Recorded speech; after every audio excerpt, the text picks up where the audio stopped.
घने जंगलों में सूरज की पहली किरण ओस की बूंदों पर पड़ते ही चारों ओर बिखर रही थी।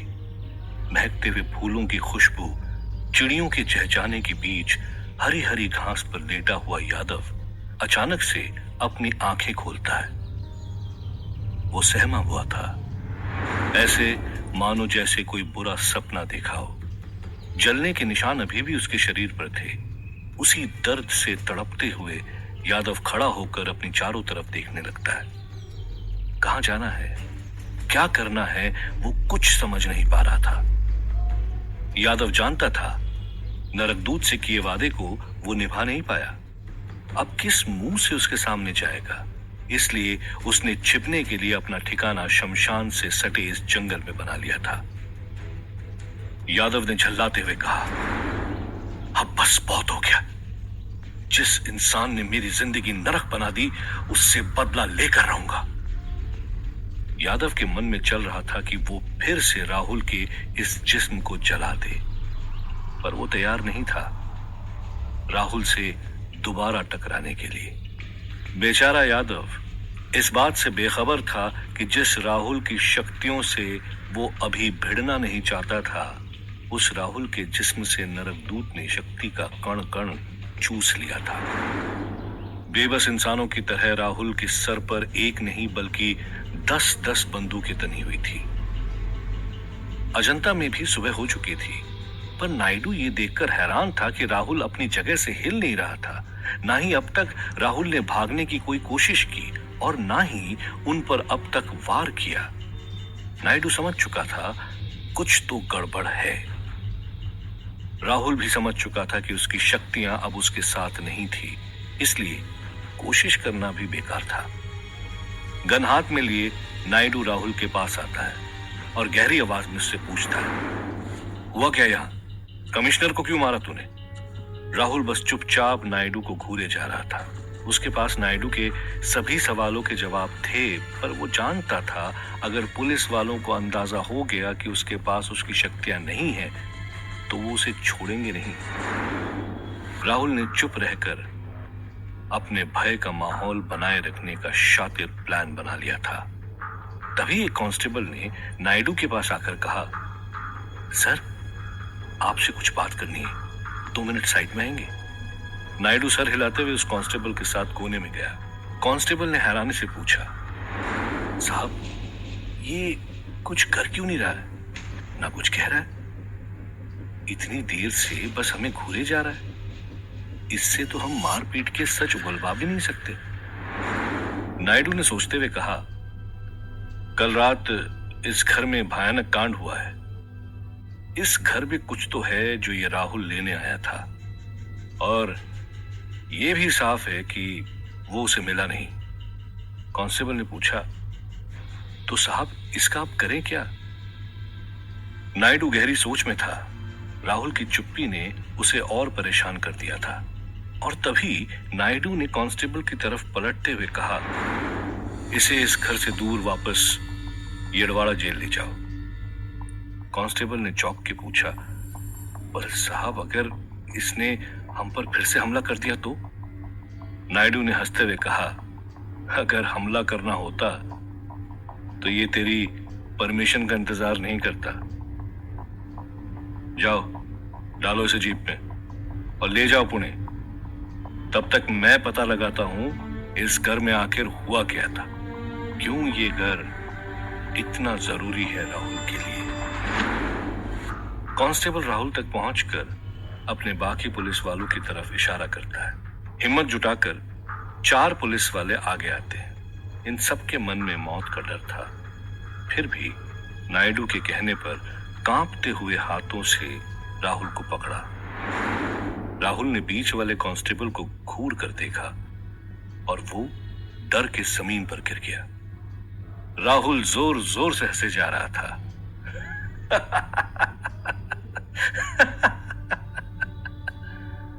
नायडू ने चिल्लाते हुए कहा, ले जाओ इसे। अपने चीफ का ऑर्डर सुनते ही पुलिस वाले राहुल को खींचते हुए बाहर ले गए। राहुल बस हंसे जा रहा था।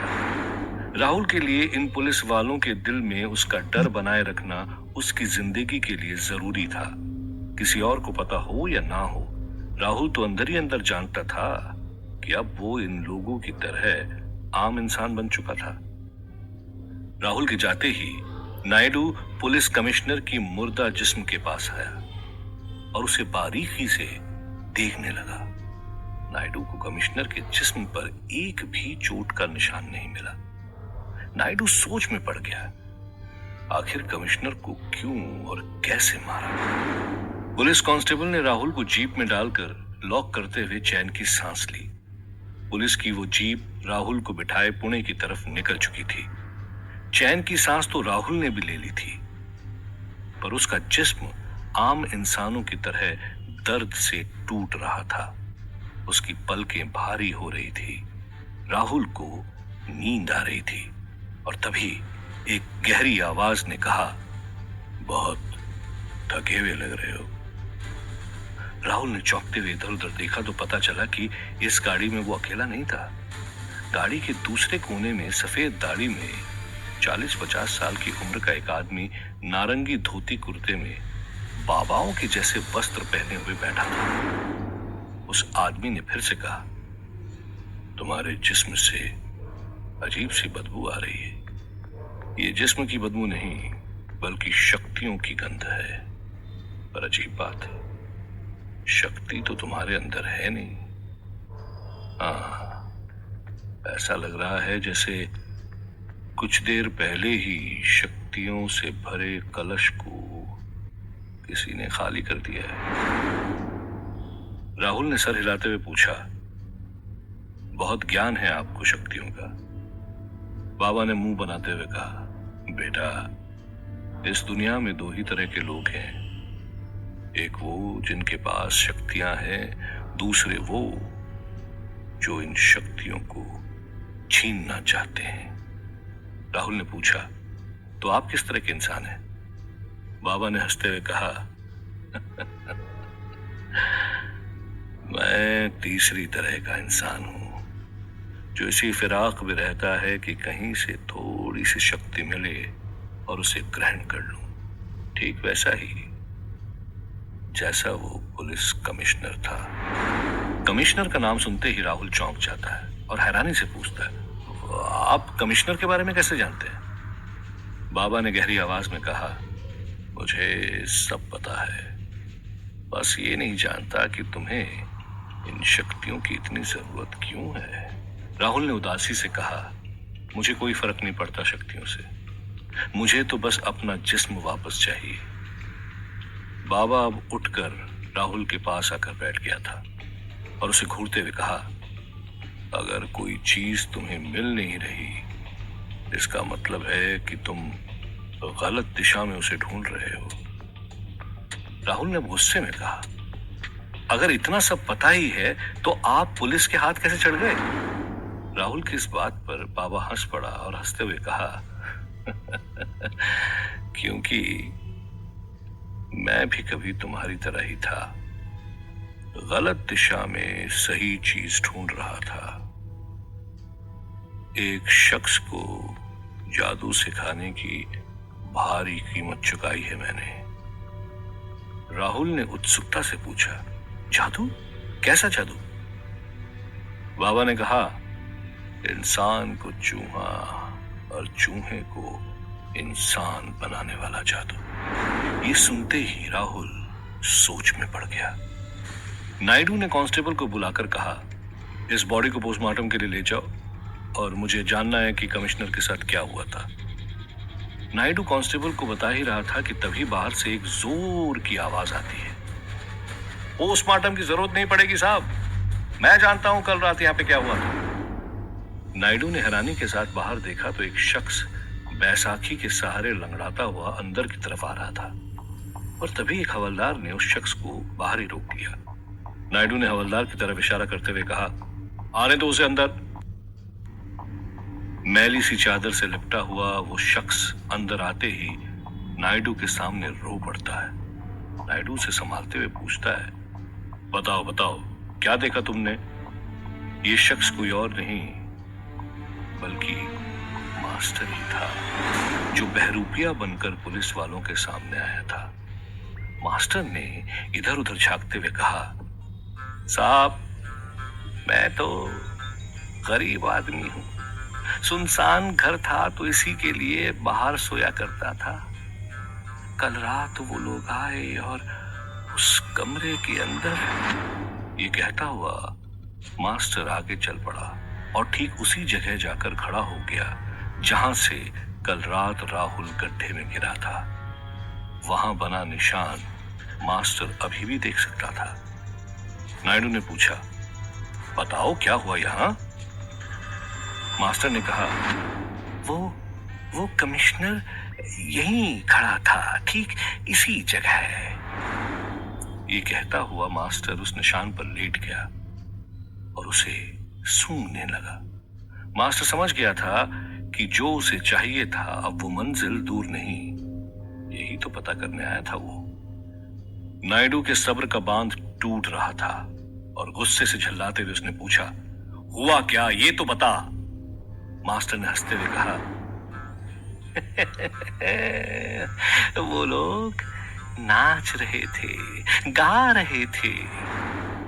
नायडू ने मास्टर का गला पकड़ते हुए कहा, गधा समझा है हम पुलिस वालों को?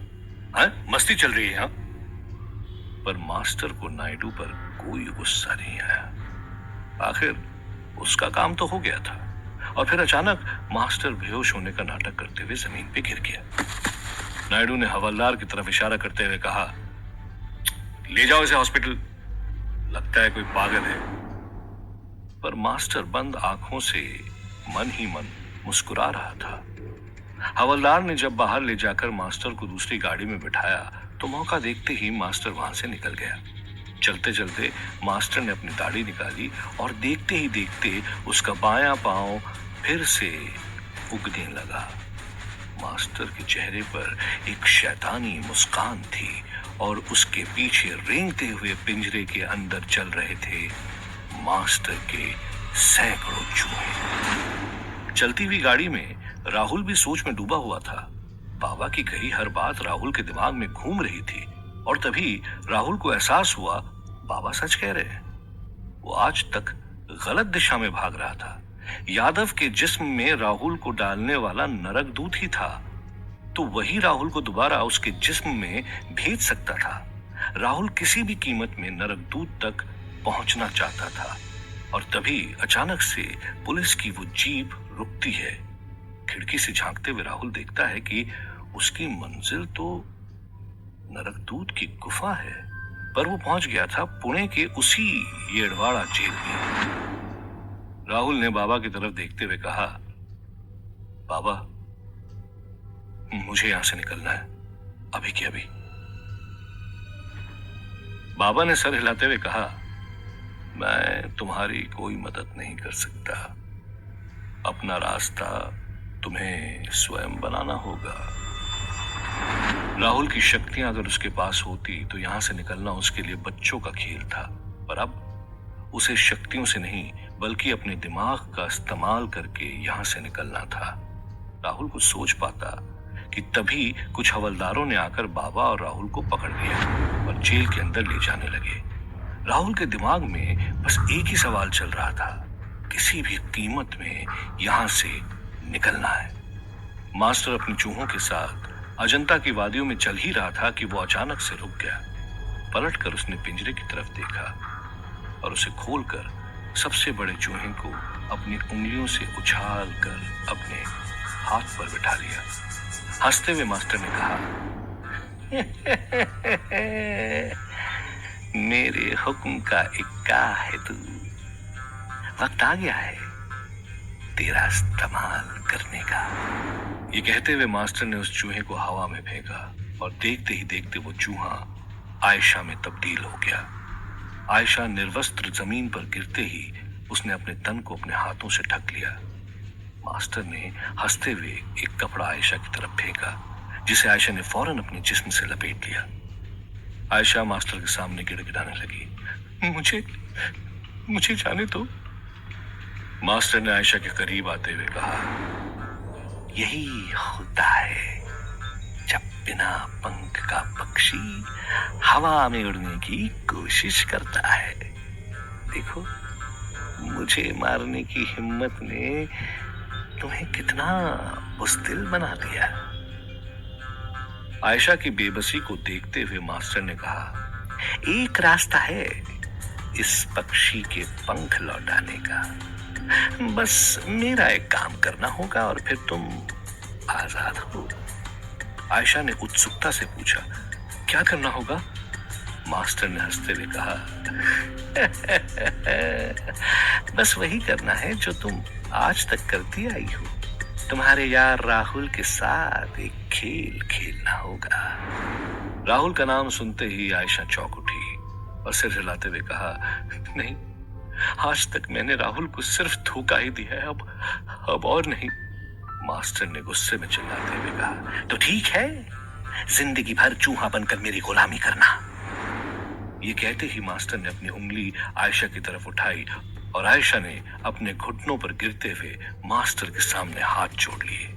आयशा ने फूट फूट कर रोते हुए कहा, नहीं नहीं, मुझे दोबारा चूहा नहीं बनना है। नहीं, मुझे दोबारा चूहा नहीं बनना है। आप जो कहोगे मैं वही करूंगी। मास्टर ने हंसते हुए कहा,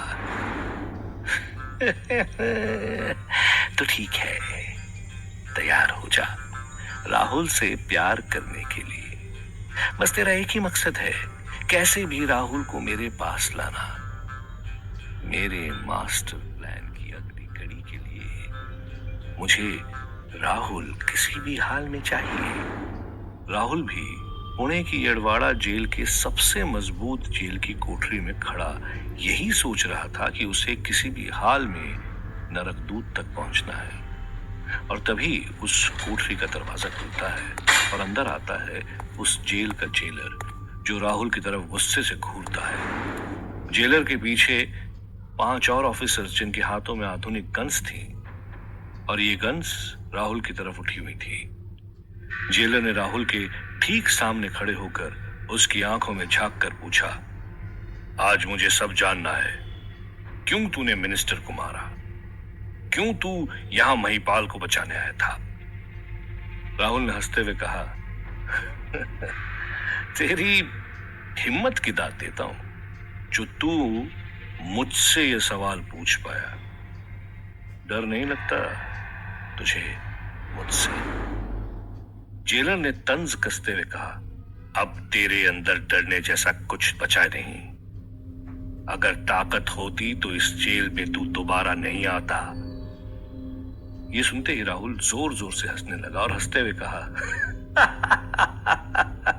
तो तुम लोगों को लगता है कि मेरे अंदर शक्ति नहीं है, इसीलिए तुम मुझे पकड़ पाए। नादान हो तुम लोग। मैं यहां इसलिए आया हूं क्योंकि मुझे खुद आना था। जब मन भर जाएगा तो चला जाऊंगा। जेलर ने कहा, अच्छा तो ठीक है, भाग के दिखाओ। राहुल ने घूरते हुए कहा, मुझे चैलेंज करने की कोशिश भी मत करना। जेलर ने हंसते हुए कहा, बातें मत बना, अगर ताकत है तो निकल के दिखा। जेलर की बातों में हिम्मत तो थी, पर उतना ही डरे हुए थे उसके पीछे खड़े बाकी पुलिस ऑफिसर्स। राहुल ने उनकी तरफ घूरते हुए कहा, तो ठीक है, खुद ही देख ले। ये कहते हुए राहुल उस कोठरी के कोने में बनी दीवार के पास गया और फिर अचानक जोर से लात मारी। पुलिस ऑफिसर्स घबरा गए, पर दीवार को कुछ नहीं हुआ। जेलर जोर जोर से हंसने लगा और तभी देखते ही देखते वो दीवार हिलने लगी। एक एक करके उसकी ईंटें गिरने लगी। ये देखते ही पुलिस ऑफिसर डर के मारे पीछे हटे और राहुल ने तेजी से खिड़की की तरफ जाकर उसकी रॉड हाथ में पकड़ ली। तभी एक पुलिस ऑफिसर ने चिल्लाकर कहा, सर वो देखिए, उसने रॉड टेढ़ी कर दी। चारों तरफ अफरा तफरी मच गई। जेलर को भी यकीन नहीं हो रहा था। राहुल जैसे ही उसकी तरफ बढ़ा, जेलर पीछे हट गया। राहुल के लिए रास्ता साफ था और राहुल बिना किसी रुकावट बाहर निकल गया। बाहर निकलते ही राहुल तेजी से गेट की तरफ भागने लगा। सिर्फ राहुल ही जानता था कि उसकी शक्तियां वापस नहीं आई थी, बस दिमाग से उसने अपने लिए रास्ता बना लिया था। तभी एक हवलदार ने जेलर के पास आकर कहा, सर इस दीवार पर तो पहले से ही दरार थी। वो पाइप टूटने की वजह से इसकी मरम्मत का काम चल रहा था और वो रॉड भी पहले से ही रेडी थी। जेलर को यकीन नहीं हो रहा था कि राहुल इतनी बड़ी फोर्स के सामने उसे मूर्ख बनाकर चला गया था। जेलर ने चिल्लाते हुए कहा, कोई रोको उसे। पर राहुल अब तक जेल के बाहर आ गया था। वहां खड़ी पुलिस की जीप में राहुल ने जैसे ही घुसने की कोशिश की, उसने देखा जीप में पहले ही 2 पुलिस वाले बैठे थे। पुलिस वालों ने अपनी गन राहुल की तरफ तान ली थी और तभी उनका वॉकी टॉकी बजता है। वो राहुल भाग गया है, उसमें शक्तियां हैं। ये सुनते ही दोनों पुलिस अफसर तुरंत जीप से उतर जाते हैं। राहुल चैन की सांस लेकर तेजी से जीप में बैठता है और रफ्तार से वहां से निकल जाता है। इस बार राहुल सही दिशा में अपनी मंजिल नरक दूत की तरफ तेजी से चला जा रहा था।